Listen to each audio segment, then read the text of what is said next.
For those of you who say the exterior is not, oh, I'm just worried about the interior, we think of an interior and we think of deep cleaning the interior, right? Cracks, crevices. But sometimes we don't think of deep cleaning the exterior. It does need to be deep cleaned. Actually needs to be deep cleaned the same or more than the interior. Mainly because it's exposed to the environment where the inside is not really exposed to the environment. So when we think of deep cleaning, we think of like the door jambs and the fuel door and like maybe around these crevices of the glass and the wheels and the edges of everything. Yes, that is part of the deep cleaning. For me, the deep cleaning is more of a prep wash, which is typically what I call it. Nerdy information, so hang on tight. Prep wash is preparation. We're preparing it to put something on it. If we just do, if your car's never been deep cleaned on the exterior and we just do a hand wash and we want to wax it, it's really just a waste of time and money.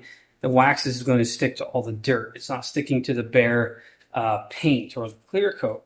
So we're doing a prep wash in order to remove all the dirt from the pores. So just like our skin on our face has pores, so does the paint, and the dirt kind of gets stuck in there. And over the course of time, the paint is not as shiny anymore. It's dull. Everything's really sticking to it. The wheels are super black or orange or brown, whatever color.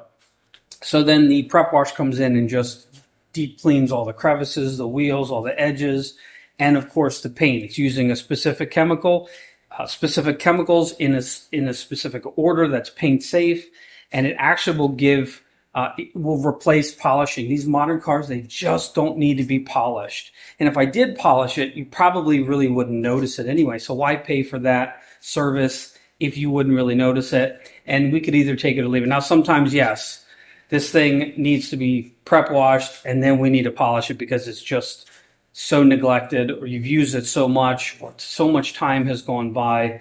And if you're willing to spend a little bit of extra money, it's absolutely worth it. But for the most part, 8 times out of 10, 9 times out of 10, these modern cars can just be prep washed and they look like they've been polished. Then we can put our wax or our sealant on. Now, if we're going to do a coating, we should probably go ahead and polish it because it really needs that surface lightly abraded to remove that embedded dirt that the chemicals just quite couldn't get off. Because you want to make sure if we put that coating on, it's on that bare, clean paint. So that deep cleaning on the exterior, I would recommend about every 6 months if your car is not ceramic coated. If it's coated, about once a year. Still needs to be done if it's coated. But if it's not coated, you should get it done once a year. So try to remember not to skip that step to keep your car in good shape. Just like you change the oil, just like you rotate the tires, just like you keep air in the tires and you check all your fluids, keep your vehicle clean because that is part of the maintenance as well.